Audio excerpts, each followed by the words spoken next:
mansion was less of a home and more of a fortress. Its high, cold walls echoed with silence, a silence that felt heavy, watchful. IYN moved through its grand halls like a ghost, a dust cloth in my hand, my head perpetually bowed. I was just a maid, one of the many invisible souls who kept the gilded cage sparkling. But the master of this cage was no ordinary man. He was Jeon Jungkook, though no one dared to call him by his name. To everyone, he was simply the dragon. He was the head of the most powerful syndicate in Seoul, a man whose reputation was woven from threads of fear and respect.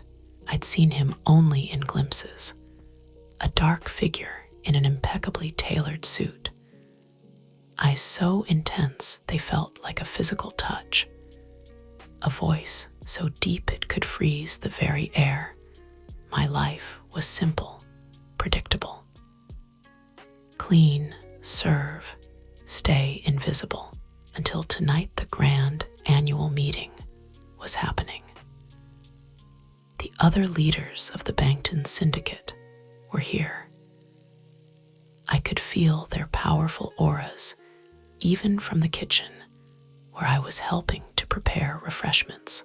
There was Kim Namjoon, the strategic genius Min Yoongi, the calm but deadly advisor Kim Seokjin, whose stunning visuals hit a sharp, calculating mind.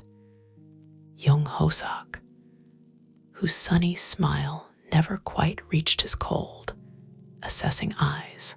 Park Jimin, who moved with a dancer's grace that could turn lethal in a heartbeat.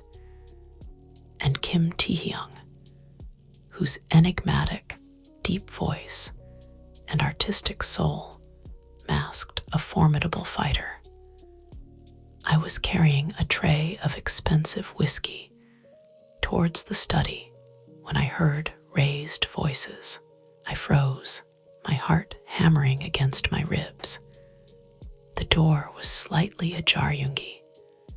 Junkook, this is a reckless move. The Kim family from Busan is not to be trifled with. A full-scale war will cost us. JK, his voice, like cold steel, they touched what is mine, Hyung. They thought they could encroach on our territory. I will not just retaliate, I will erase them. The sheer finality in his tone sent a shiver down my spine. My hands trembled, and the crystal glasses on my tray clinked together. A tiny, betraying sound in the tense silence. The study door swung open fully. And there he was, Jeon Jungkook, his gaze, dark and stormy, landed directly on me. The other men in the room fell silent, their eyes turning towards the interruption. I bowed my head so low I thought my neck would break. I am so sorry, sir. I was just bringing the drinks. I could feel his stare burning into the top of my head. The silence stretched, thick and suffocating. JK, leave us. The command wasn't for the others. It was for me. I quickly set the tray down on a side table, my movements clumsy with fear, and scurried out, not daring to look back. I thought that was the end of it, a minor mishap. I was wrong. Later that night, after the meeting had adjourned and the mansion had settled into its usual eerie quiet, Mrs. Choi, the head housekeeper, came to my small room. Her face was pale, her hands wringing. Mrs. Choi, YN the master, he wants to see you. In his private chambers. My blood ran cold. W.I. What did I do, Mrs. Choi? I don't know, child. But when the dragon calls, you go. Be careful. Don't speak unless spoken to. Keep your eyes down. With legs that felt like lead, I followed her through the maze of corridors to the forbidden wing of the mansion. His wing. She stopped at a large, ornate door, gave me a last, pitying look, and walked away, leaving me utterly alone. I took a deep, shaky breath and knocked softly. JK. Enter. His voice was closer than I expected. I pushed the door open and stepped inside. His private chamber was vast, dimly lit, and smelled faintly of sandalwood, and something uniquely him, power and danger. He was standing by the floor-to-ceiling window, looking out at the city lights, a glass of amber liquid in his hand. He had shed his suit jacket and tie, his white shirt unbuttoned at the top, sleeves rolled up to reveal the intricate tattoos that snaked up his forearms. YN.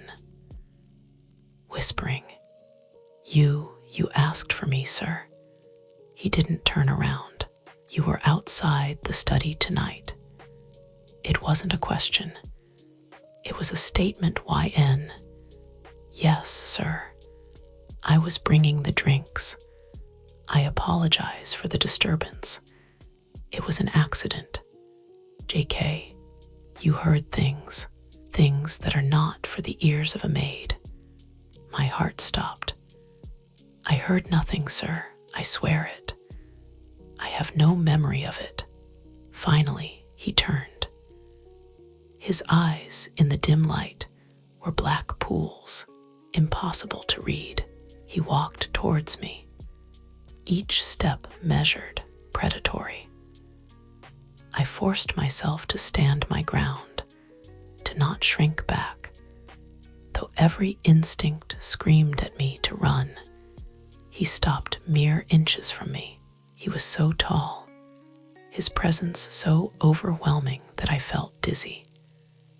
He reached out, and I flinched, expecting a blow. But his fingers, surprisingly gentle, traced the line of my jaw, tilting my face up until my eyes met his. JK.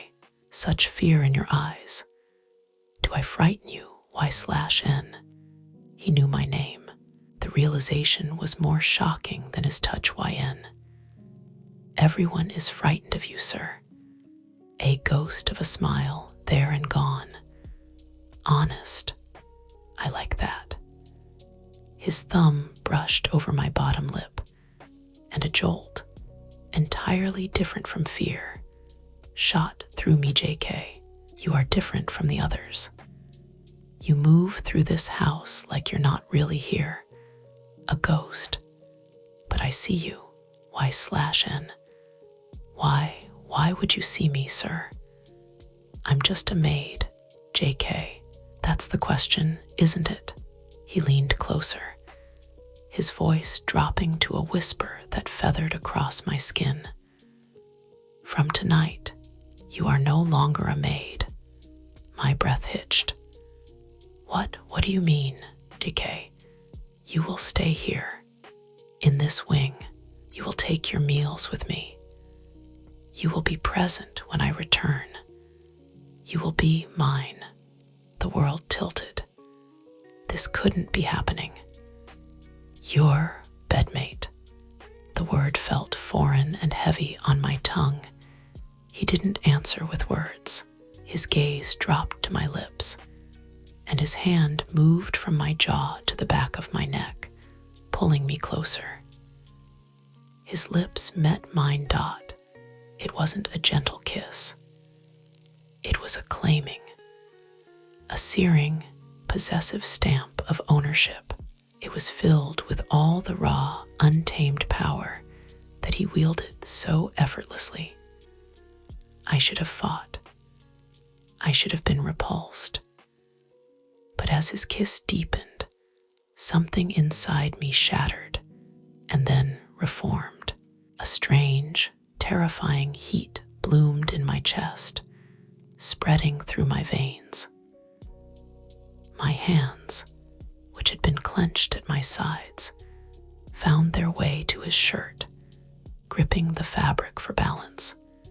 When he pulled away, we were both breathing heavily, JK, his voice rough. You don't have a choice in this. YN, but you will not be mistreated. You will want for nothing. Accept your freedom. Tears welled in my eyes, a confusing mix of terror, humiliation, and a treacherous, undeniable thrill. Why me? He cupped my face, his thumb wiping away a stray tear that escaped, JK. Because when you looked at me in fear tonight, for a second, I didn't see the dragon. I just saw a man, and you saw me too. /N. Can you feel it, dear reader? The terrifying, thrilling moment your life is irrevocably changed. Junkook isn't just a monster. He's a lonely king in a castle of ice, and he's just seen a flicker of warmth in you.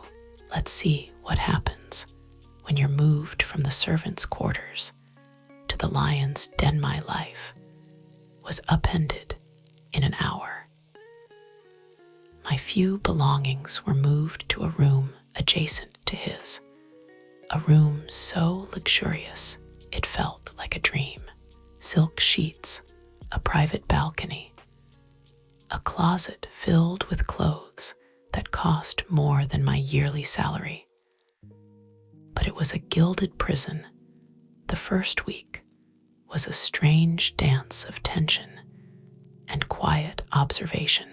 I took my meals with him, as he'd commanded. The first breakfast was agonizing. Sitting at the massive dining table with him, the silence broken only by the clink of cutlery, JK. You're not eating. Y/N. I'm not very hungry, sir, JK. Junkook. Call me Junkook when we are alone. I looked up, startled. I can't. JK, you can, and you will. His tone brooked no argument. I looked down at my plate again. YN. Junkook. His name felt like a forbidden prayer on my lips. I saw a flicker of something, satisfaction. In his eyes, he was an enigma. One moment, he could be on a call, his voice cold and ruthless, ordering things that made my stomach clench. The next, he would watch me read a book in the library, his gaze soft, almost contemplative. The other members were a constant presence. They were wary of me at first, a potential threat to their leader. One afternoon, I was in the library trying to lose myself in a novel when Kim Taehyung and Park Jimin found me. Taehyung, so you're the little maid who tamed the dragon. Taehyung's voice was deep and melodic, his head tilted curiously. Jimin. Taehyung, don't scare her. Jimin offered a small, careful smile. It's YN, right? Junkook seems calmer since you've been here. Y/N. I don't know what I'm doing here, Taehyung. He sees something in you. Junkook, he carries a heavy burden. He doesn't let anyone close. The fact that you're breathing the same air as him without permission is a miracle. Their words swirled in my head. He was a monster, but he was their monster. And they were loyal to him to the death. The real change happened on a stormy night. Thunder roared, and lightning lit up the sky. Junkook had returned late, his knuckles bloody, his suit jacket torn, a dark fury emanating from him. He had been in a fight, a brutal one. He stalked into his chamber, and I shrank back against the wall, hoping to go unnoticed. JK, Y/N, I jumped. Yes, JK, come here. Hesitantly, I approached him.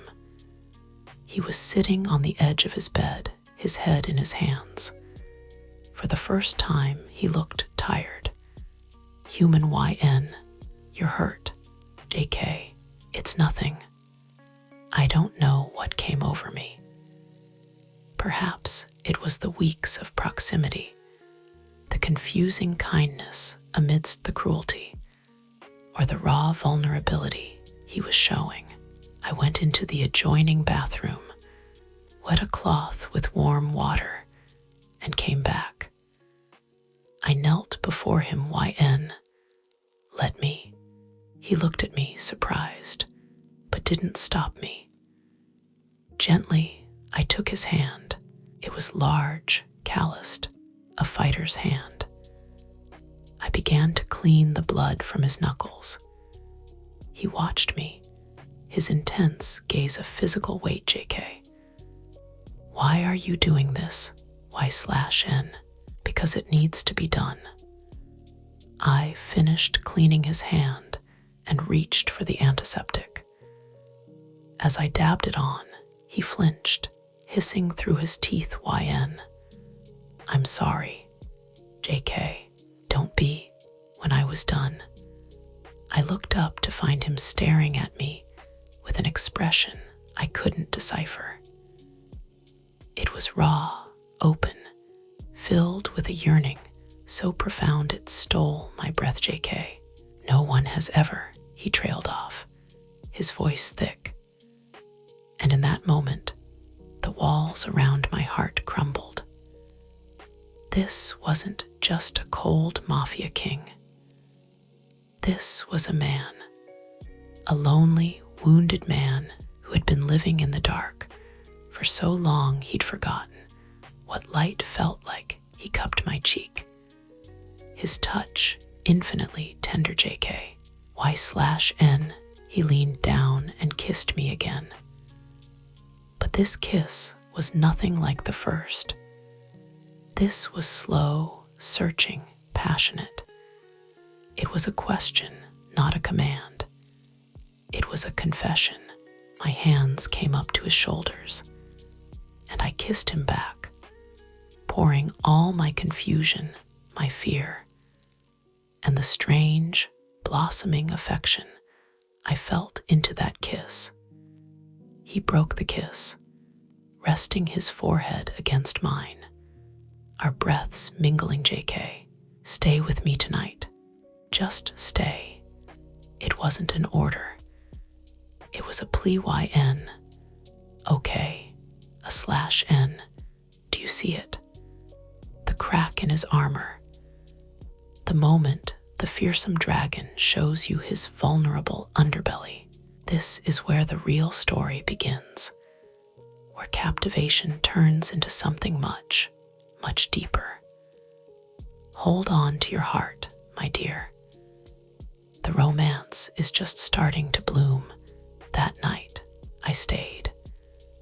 We didn't do anything more than sleep. He held me, his arms wrapped around me like a shield, his face buried in my hair. For the first time since I'd known him, his sleep seemed peaceful. And for the first time in his arms, I felt safe. It was the most dangerous feeling of all. After that night, everything shifted. The dynamic between us transformed. He was still the formidable leader, the dragon who commanded fear and respect from the underworld. But with me, he was Junkook. He started sharing little pieces of himself. He told me about his childhood, how he was recruited by a man named Bang Si-hyuk and molded into this weapon alongside his 6 brothers. He spoke of the weight of leadership, the constant paranoia, the loneliness that ate at him in the quiet hours. I, in turn, found myself opening up. I told him about my simple dreams, my family, my life before this mansion. He listened, truly listened, as if my mundane stories were the most fascinating tales he'd ever heard one evening. He took me to his private art studio, a room I never knew existed. Canvases were everywhere, splashed with violent, beautiful colors. They were his emotions, raw and unfiltered. YN. Junkook, these are incredible. JK, shrugging, almost shy. It's just a way to get the darkness out. I walked up to a painting that was different from the others. It was softer, shades of gold and warm pink. And in the center was a faint, barely there silhouette that looked hauntingly familiar. It looked like me. He came to stand behind me, wrapping his arms around my waist, his chin resting on my shoulder. JK, that's how I see you. A sunrise in my perpetual night. Tears pricked my eyes. How could a man who dealt in death speak such beautiful, soul-shattering poetry? Our physical relationship deepened naturally, born of mutual desire, not command. Every touch, every kiss was a revelation. He was surprisingly tender, worshiping my body with a reverence that made me feel cherished, adored.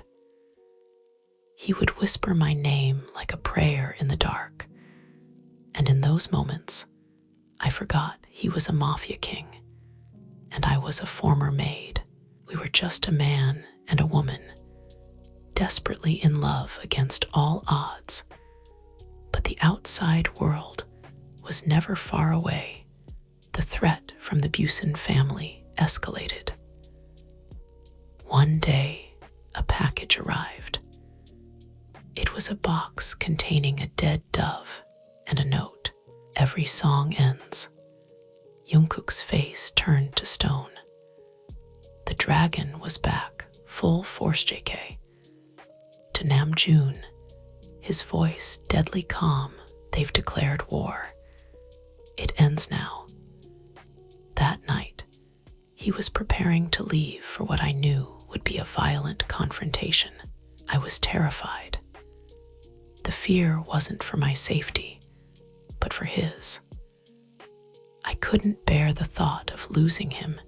He was strapping a knife to his ankle when I entered his room.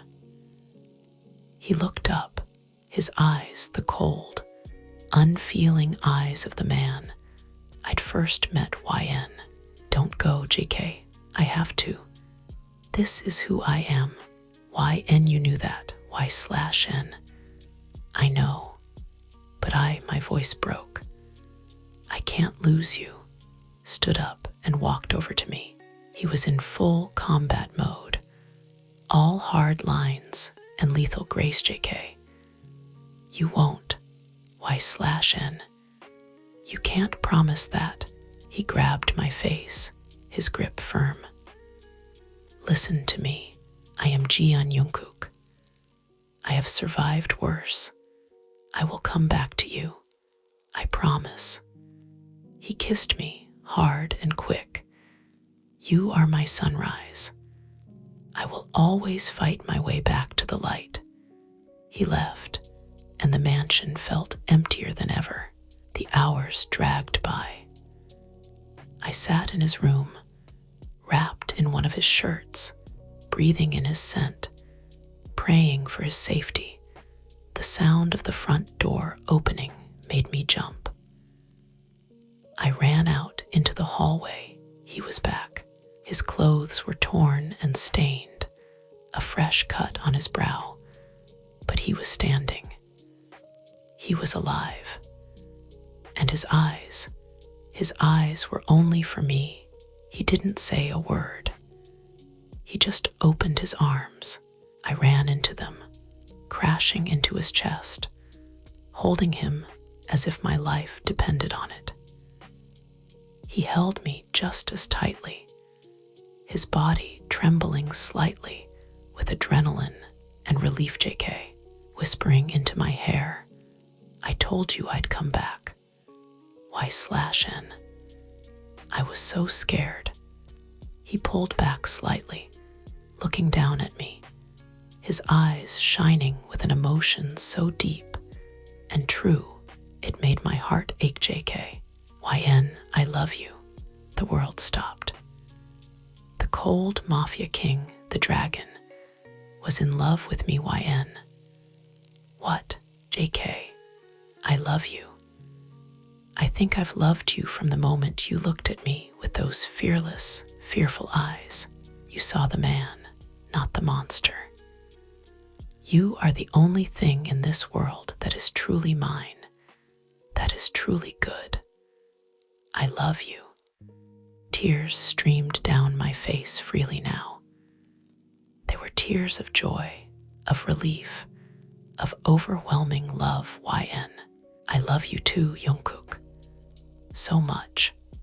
He smiled then, a real, genuine, breathtaking smile that reached his eyes, transforming his entire face. It was the most beautiful thing I had ever seen. He scooped me up in his arms, carrying me back to his room. He laid me down on the bed and made love to me with a passionate tenderness that spoke of love, of commitment, of a future. It was a silent vow, sealed with every touch, every sigh, every beat of our hearts afterward, as we lay tangled together in the afterglow. The first rays of the morning sun began to filter through the windows, painting the room in gold. JK. See, he murmured, tracing the light on my skin. The sunrise, my sunrise. I snuggled closer into his embrace, my head on his chest, listening to the steady, strong beat of his heart. YN. Our sunrise, Junkook, ours, /N.